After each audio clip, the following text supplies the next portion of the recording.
Muito boa tarde. Vamos então aqui continuar com mais uma fileira. O tempo para tentarmos cumprir, vou só aqui tirar alguns números estimados deste grande setor.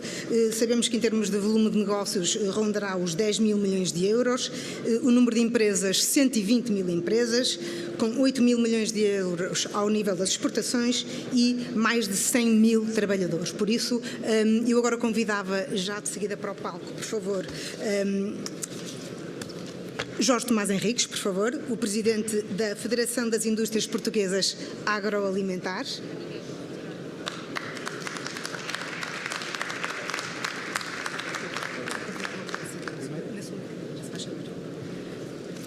Convidava agora Sandra Costa e Sousa, do Grupo Rui Costa e Sousa Irmãos. Hélder Santos, o Diretor de Exportação da Lactogal. E, por último, Dora Gaspar, assessora de comunicação da Carnes Campicaro.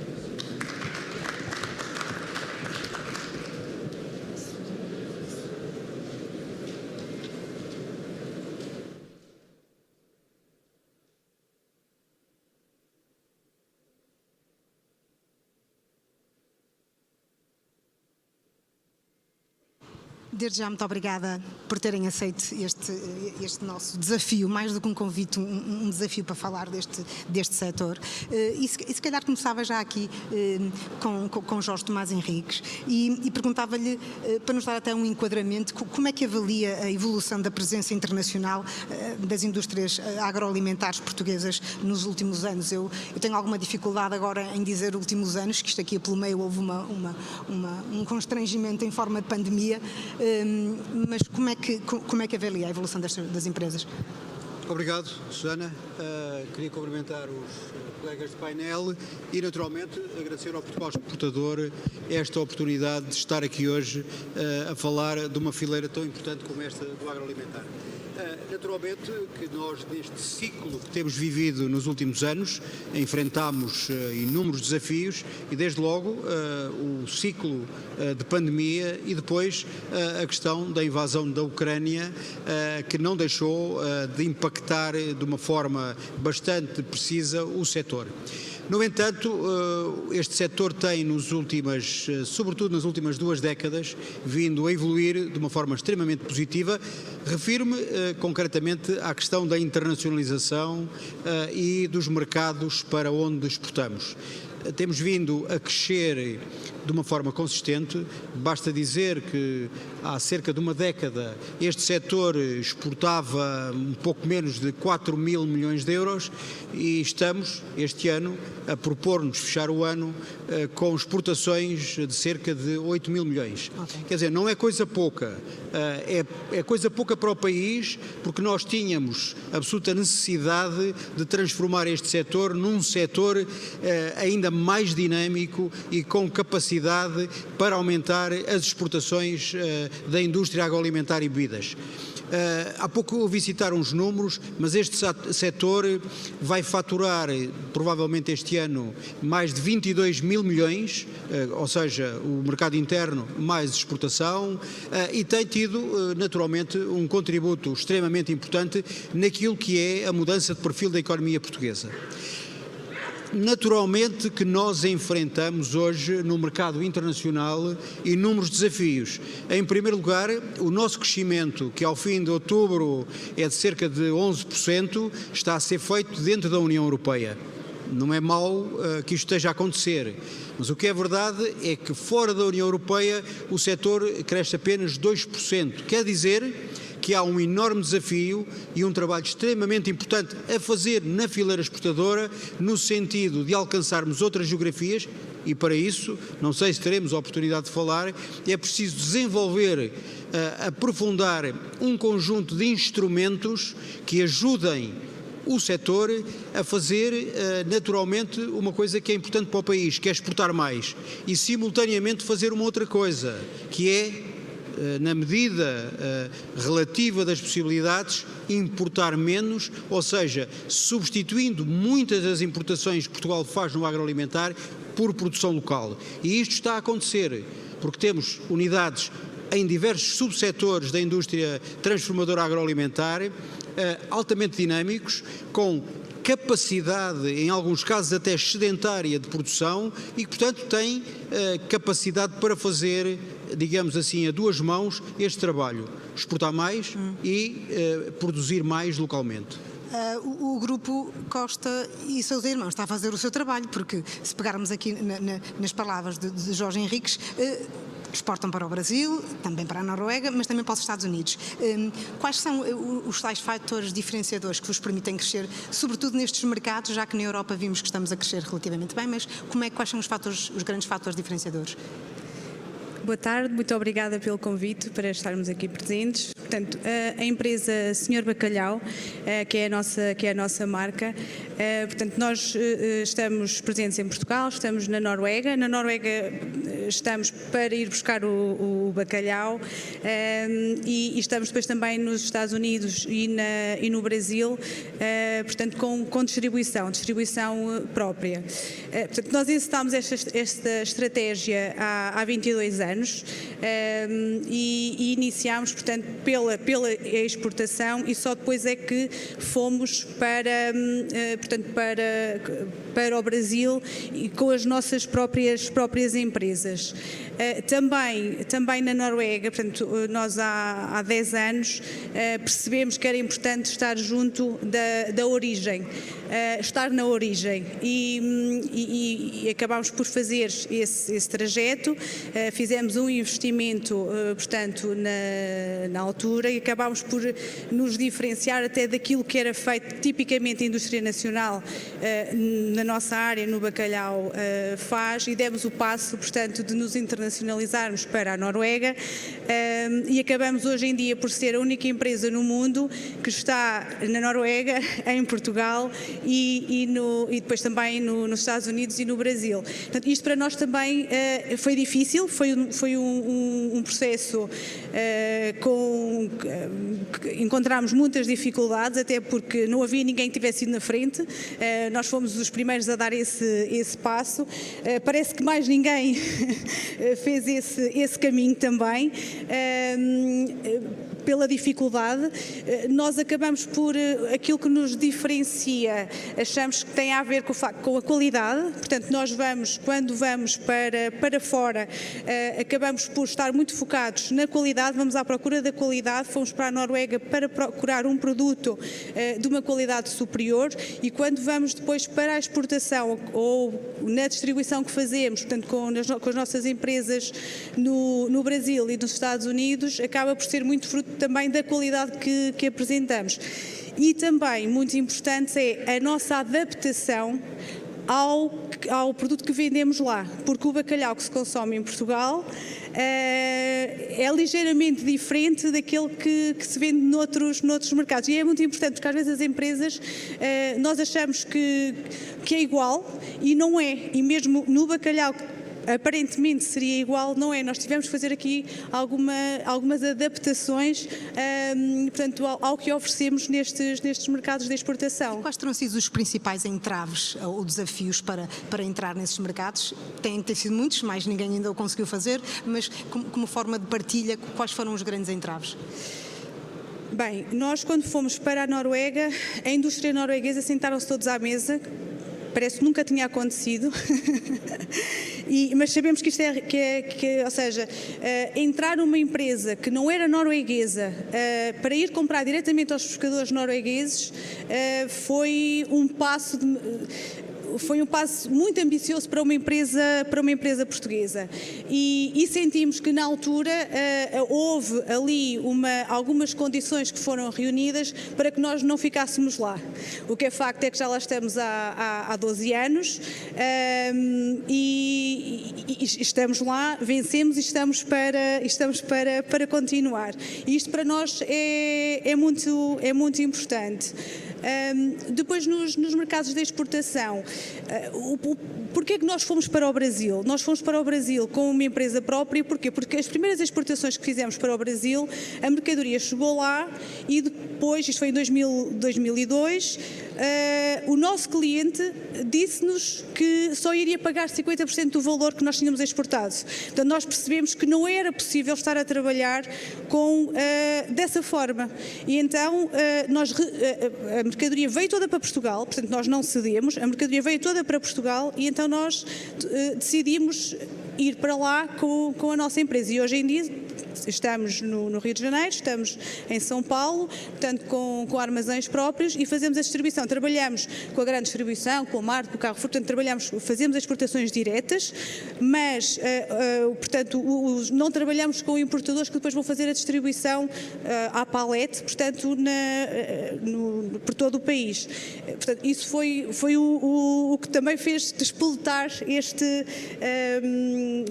esta nossa ida para o Brasil. Mas o Brasil é um país que o tema cambial é difícil, é o acompanhamento diário, mas depois de nós conseguirmos, de percebermos como é que o mercado funciona, acaba por ser muito interessante. É um mercado com boas margens, difícil de trabalhar, mas que é importante estar lá e estar lá desta forma. Traz-nos um conforto muito maior do que aquele que tínhamos quando estávamos só a exportar. Dora Gaspar é assessora de administração da Campicarne. A vossa empresa é uma referência na área dos produtos carnes, nomeadamente tínhamos falado na indústria de carne de bovino. No seguimento também dos desafios da Sandra, quais são as principais estratégias que têm utilizado para diferenciar os vossos produtos nesta indústria, mas nos mercados lá fora? Senhor, boa tarde a todos, obrigada pelo convite. O Grupo Campicarne, como bem referiu, diferencia-se no mercado nacional pela sua liderança na carne de bovino. Só por si é uma área desafiadora, ainda mais nos dias de hoje, devido às grandes preocupações ambientais e sustentabilidade ambiental associada à produção da carne de bovino. Repescando o que foi dito pelo Dr. Jorge Henriques, produzir local e consumir local sempre foi a nossa preocupação. Ainda mais com o mercado interno desafiante no sentido de não ser, longe de ser, aliás, autossuficiente. Ou seja, Portugal apenas produz 45% da matéria-prima, neste caso da carne de bovino, de que necessita. Portanto, logo aqui temos este desafio. Como é que vamos corresponder às necessidades dos nossos clientes nacionais, que são toda a moderna distribuição, e depois conseguir exportar numa tentativa de criar valor acrescentado para a nossa empresa, garantir uma sustentabilidade económica maior, com margens de negócio maiores. É esse o desafio, porque a nossa notoriedade e o reconhecimento da nossa competência alcançado no mercado nacional faz com que sejamos procurados pelos mercados externos. Se no início dos anos 90 ou nos anos 2000 participávamos em feiras internacionais com espaços próprios, hoje somos procurados ou fazemos contactos de business to business com missões empresariais. E corresponder à quantidade que nos é solicitada e corresponder ao preço com matéria-prima produzida noutras geografias do mundo, onde critérios de produção ou de critérios de criação dos animais, critérios de cumprimento de requisitos de sustentabilidade ambiental, critérios até de responsabilidade social, não são aqueles que nós prosseguimos na nossa empresa, no nosso propósito de atuação, nem sequer nas indústrias da Europa, é o mais desafiante. Portanto, nós garantimos a origem, garantimos a rastreabilidade, nós garantimos a qualidade do produto e a homogeneidade, garantimos processos produtivos sustentáveis, ambientalmente sustentáveis, temos que conseguir garantir quantidade e preço. Somos procurados por mercados emergentes de carne de bovino, os mercados da cultura muçulmana, seja na Europa, com o mercado em França bastante pujante, em França e na Alemanha, mas também no Médio Oriente e no Norte da África, com Marrocos agora em destaque. E a competência adquirida e o facto de nos termos desde o início também adaptado os nossos processos, as nossas infraestruturas fabris, quer no matador ou posteriormente, quer na nossa fábrica, em termos de garantia dessa origem e de metodologias de abate e de transformação de carne que garantem a rastreabilidade de um produto halal, por exemplo, faz com que também sejamos olhados com diferenciação e escolhidos por essa diferenciação. A produção própria de bovinos permite-nos alcançar esta dualidade de necessidades. Permite-nos, por um lado, garantir ao consumidor português ou ao consumidor europeu uma produção local, uma transformação, um abate e transformação local, uma distribuição com recursos próprios de logística de transporte, seja de animais, seja de produtos refrigerados, garantindo por essa via uma redução também da nossa pegada carbónica, agora tão em voga, com métodos de criação dos animais em regime intensivo, que convém também desmistificar, esquecer a palavra intensiva e focarmos-nos na palavra eficiente, porque criar bovinos de forma eficiente, com alimentação, com maneio, em bem-estar garantido e com uma alimentação eficiente, vamos ter um animal a ser criado em menos tempo. E aqui não há produtos ou fármacos que promovam o crescimento, isso é absolutamente proibido. É por via da alimentação e do maneio eficiente. Temos um animal a ser criado menos tempo, logo mais eficiente em termos ambientais, menos emissões emitidas, mais eficiência económica, mais rentabilidade, mais possibilidade de responsabilidade social também. E esta garantia de origem, a criação, etc., também nos tem diferenciado, porque, nomeadamente nos mercados que eu referia, nos mercados de uma cultura muçulmana, a rastreabilidade é fundamental. E a garantia da rastreabilidade desde o abate, no caso, até à transformação ou à entrega do produto, é, sem sombra de dúvidas, diferenciador. Naturalmente, e ressalvo que tudo aquilo que nós alcançamos em termos da rastreabilidade, da segurança alimentar, dos processos, da qualidade, da homogeneidade do produto, estão obviamente subjacentes a tudo o resto que vem nos desafios agora do século XXI e destas novas questões que sempre nos preocuparam e que nós no setor alimentar estamos aqui todas. Convém, e creio que os colegas de painel todos concordarão, que somos uma indústria altamente circular. E para quem nos ouve, perceber que a circularidade da economia no nosso setor, onde tudo se aproveita, tudo gera economia, tudo é reaproveitado, é importante ser sublinhado. Estamos aqui também junto de consumidores.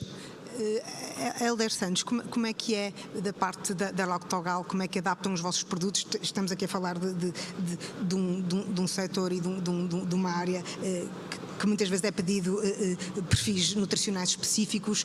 Como é que a Lactogal está presente nos mercados internacionais e como é que se adapta a todos estes novos requisitos dos consumidores, claro? Boa tarde. A Lactogal é o maior grupo lácteo ibérico atualmente. Exportamos para os 5 continentes. Nos últimos anos fizemos investimentos muito elevados e muito assertivos no sentido de nos prepararmos em termos do que de melhor há em termos tecnológicos nas nossas instalações fabris. Investimos muito nos recursos humanos, porque sem recursos humanos qualificados não conseguimos ser competitivos. E, acima de tudo, apostamos muito na inovação e desenvolvimento, tentando nos diferenciar para gerar valor nos nossa gama de produtos. Temos marcas em que continuamos a apostar e continuamos a ter sucesso nos mercados onde penetramos. Sempre tivemos uma postura de abordagem aos mercados diferenciadora, isto é, não temos um modelo de negócio estruturado para entrar em todos os mercados, adaptamos e estudamos o mercado e adaptamos a nossa entrada e a nossa estratégia a cada um dos mercados. E tem sido basicamente essa a nossa postura em termos internacionais. Jorge Henriques, falamos agora das novas regulamentações europeias que são apresentadas. Quais são os desafios para o setor que elas apresentam? São entraves, são desafios, como é que as adjetivamos? Bom, este setor naturalmente está colocado em termos da regulamentação europeia perante um exercício de uma extrema exigência. É evidente que a indústria portuguesa agroalimentar conseguiu, nas últimas 2-3 décadas, fazer um exercício que é, do ponto de vista de segurança alimentar, e eu quando estou aqui a falar de segurança alimentar, em primeiro lugar estou a falar de segurança do ponto de vista de saúde, verdadeiramente exemplar. Eu acho que nenhum de nós pode excluir a questão de que hoje produzimos ao nível do melhor que se faz no mundo, do ponto de vista de qualidade e do ponto de vista de segurança alimentar. É evidente que temos aqui um outro problema, e o problema tem a ver com a nossa dimensão empresarial. Hoje, mais de 80% das empresas, em geral em Portugal, de todos os setores, mas do nosso setor em particular, são pequenas e médias empresas. Portanto, há um núcleo muito pequeno de grandes empresas e isso dificulta naturalmente aquilo que é a necessidade de criação de valor e, sobretudo, quando estamos a falar dos mercados de exportação, de exportar e de ser competitivo nos mercados internacionais. É evidente que a questão da segurança alimentar foi algo que há 2 décadas atrás, 2 décadas e meia, colocou um conjunto sério de problemas, que foi adaptar 2 questões fundamentais. Por um lado, a gestão empresarial, adaptá-las a esta dimensão e a esta exigência, e depois adaptar os ativos. E quem, como eu, começou há pouco mais de 45 anos a trabalhar neste setor, e o conhecia bem, quando hoje olha para uma fábrica de produtos alimentares e se lembra, como é o meu caso, ou tem hipótese de as ver em fotografia há umas décadas atrás, nada tem a ver com aquilo que fazíamos. Hoje estamos a falar de verdadeiros laboratórios de transformação de produtos alimentares. É evidente que há aqui hoje uma conjugação de 2 aspectos que, do meu ponto de vista, são absolutamente fundamentais e incontornáveis. Um é a questão da legislação. E outro é a questão das percepções que têm vindo a ser alimentadas por esse mundo fora e também particularmente em Portugal. Percepções que em muitas circunstâncias são assentes em pouca objetividade, não há nenhuma base sustentável científica para aquilo que é afirmado, seja relativamente ao consumo de carnes, seja, e só para falar do que estamos aqui, seja relativamente ao consumo de lácteos, estamos a falar de um conjunto de ideias alimentadas por algum tecido da rede social que mais não são do que desinformação. E a par dessa desinformação, naturalmente, que se junta a questão da exigência que a União Europeia tem vindo a fazer em matéria da regulamentação e que essa sim coloca desafios permanentes. Nós, por exemplo, hoje estamos a enfrentar uma situação que tem a ver com aquele regime da desflorestação.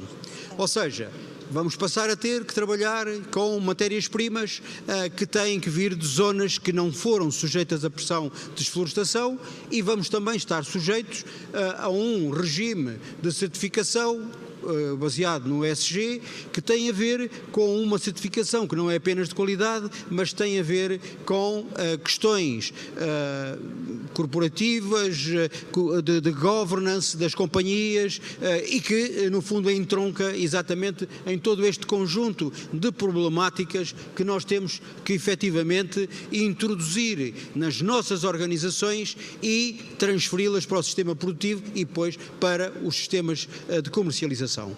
É evidente que a questão das regras, em muitas circunstâncias, das regras europeias a que estou a referir, têm vindo a criar algumas condicionantes em termos competitivos, porque, entretanto, estamos digamos, a competir num mundo global onde as regras não são todas as mesmas. E muitos produtos alimentares que chegam à Europa e que chegam aqui particularmente a Portugal, vindo de outras geografias, nem sempre obedecem às mesmas regras que a União Europeia tem imposto aos países da União e, concretamente, às empresas e aos produtos. Portanto, há aqui, digamos assim, um desafio que tem que ser consolidado, ou seja, tem que, em muitas circunstâncias, ser bem implementado dentro das organizações, quer através de sistemas de informação, mas também de formação dos quadros das empresas, e depois é evidente que o papel que as organizações têm na informação ao consumidor é absolutamente relevante. É preciso explicar de uma forma muito precisa e não com aquelas redes de influencer que aparecem na internet dizendo não importa o quê sobre determinados produtos sem nenhuma base científica, mas também é necessário que as autoridades nacionais, e refiro-me concretamente às autoridades de saúde, não queiram ser mais, não vou usar a expressão que estava a passar aqui, papista do que o Papa já usei, mas quererem ser, ultrapassar aquilo que são as regras propriamente ditas e implementar aqui sistemas que não têm nada a ver com as realidades e que apenas entravam as questões, dificultam o processo operacional das empresas e diminuem a competitividade do país, diminuindo naturalmente depois em bloco a competitividade da Europa. Portanto, os desafios que temos hoje pela frente, quer que seja o do aprovisionamento em termos de matérias-primas, as questões da segurança, e estou a falar da segurança em termos das questões de soberania, que é algo que estamos a falar pouco. A Europa deixou de produzir muitas das matérias-primas essenciais ao consumo dos europeus, e, portanto, à produção alimentar nacional e ao abastecimento das populações, e tem que inverter concretamente este ciclo, por uma razão muito simples, é que nós estamos perante todo este desafio que as questões, sejam elas uma guerra na Europa em pleno século XXI, que não nos passava pela cabeça que acontecesse, e, portanto, assegurar a questão do abastecimento às populações. E este é um desígnio que tem que ser encarado de uma forma muito séria, por uma razão muito simples. Naturalmente, se nós quisermos ser absolutamente restritivos, mesmo em algumas questões que ultrapassam tudo aquilo que é razoável, nós temos, do outro lado, e refiro-me concretamente à China, capacidade de absorção de muitas das matérias-primas que hoje nos faltam aqui e que já não produzimos no continente europeu. Portanto, por um lado, temos que regressar às produções, isto é importante dizê-lo, e aproveitar cada um dos fóruns para reafirmarmos isto. Nós podemos ser um continente de paisagem fantástica, mas temos uma população para alimentar. E temos questões de soberania alimentar para assegurar, naturalmente com precaução, naturalmente com exigência e com os cuidados que temos que ter sobre esta matéria, mas não esquecendo que não podemos estar dependentes numa questão tão crítica como esta, e sobretudo com as ameaças e todas estas interrogações que param no mundo, sem assegurarmos a nossa subsistência e soberania alimentar. E só isso daria um fórum completo. Eu só claro, questão de mas eu Susana, permita-me reforçar isto, porque muitas vezes andamos à volta de cenários que de facto são interessantes. Eu até costumo dizer que o cenário mais importante é saber ao final do dia o que é que vendemos. E na manhã seguinte, o que é que vamos vender durante o dia? Por muito que isto custa muita gente, na realidade o que importa é saber como é que está o nosso ciclo produtivo e como é que está a nossa relação comercial, sobretudo com países terceiros. Portanto, há que ter, de facto, muita atenção e olhar com muito cuidado para os desafios que o continente europeu, o mundo em geral, mas em particular o continente europeu, tem pela frente. Sandra, de uma forma mais ou menos sucinta, que o tempo escasseia-nos, no vosso caso, a marca Portugal ajuda-vos? Sim. Potencia-vos? Sim, aquilo que fazemos, principalmente no Brasil, as nossas referências vão com a bandeira de Portugal, porque o bom bacalhau é produzido e faz em Portugal.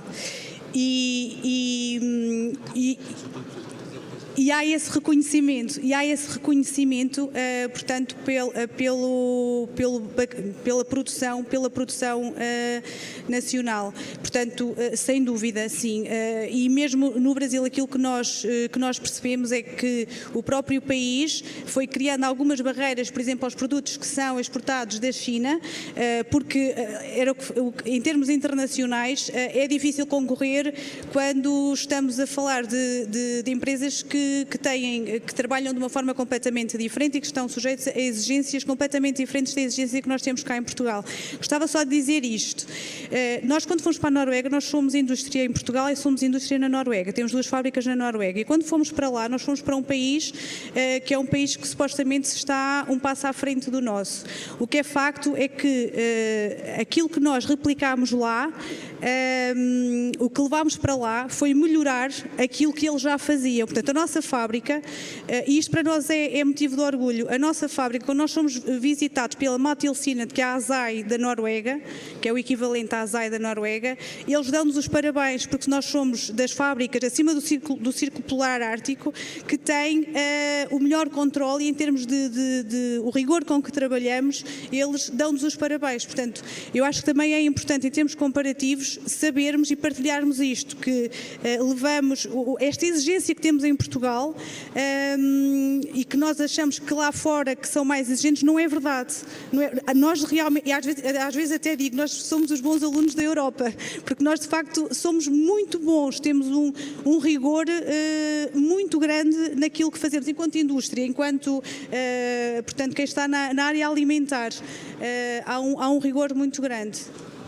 Pegando aqui um bocadinho também nas palavras que falou da desinformação, como é que no vosso caso vocês comunicam e combatem precisamente esta desinformação que nos falava? Como é que comunicam os vossos produtos no mercado externo? Bom, tendo em conta a necessidade do mercado e o gosto ainda elevado pelo consumo da carne de vaca, não tem sido difícil vendermos, mas estamos a preparar-nos para o futuro, e nessa preparação para o futuro e de combate à desinformação, integramos um movimento, foi constituído um movimento da indústria, do movimento associativo e também da distribuição, que é o movimento alimentação e produção, movimento ambiente e produção alimentar, que visa precisamente, com o apoio da ciência, com o apoio de universidades e de centros de investigação, com associações da área da nutrição, promovermos uma campanha de comunicação a nível nacional, que esperemos que também chegue lá fora, de desmistificação de alguns conceitos que estão a ser facilmente propalados por lobbies de outros setores industriais nas nossas redes, nas redes sociais nacionais e nos jovens consumidores, sobretudo. Acreditamos naturalmente que este trabalho, que é um trabalho difícil naturalmente, um trabalho que tem que se focar nas redes sociais, não pode ser um trabalho de comunicação do setor para dentro, como se tem visto até aqui. Debatemos nestes fóruns, mas debatemos para dentro. Nós temos que ir onde estão as pessoas que recebem a informação e, portanto, conseguimos juntar 32 organizações organizações contributivas para promover uma campanha de informação com base científica. Felizmente temos, quer na Universidade de Lisboa, quer na Universidade do Porto, através das faculdades de Ciências da Vida, de Nutrição ou de Veterinária, ou até mesmo na área da Medicina, associados a nós como parceiros para divulgarmos pequenos textos simplificados de desmistificação do consumo da carne. Não é verdade que o consumo da carne vermelha aumenta o risco de AVCs, etc. Tudo depende do indivíduo. E nós, na nossa comunicação, por exemplo, queremos que se mantenha o consumo, mas um consumo equilibrado de carne.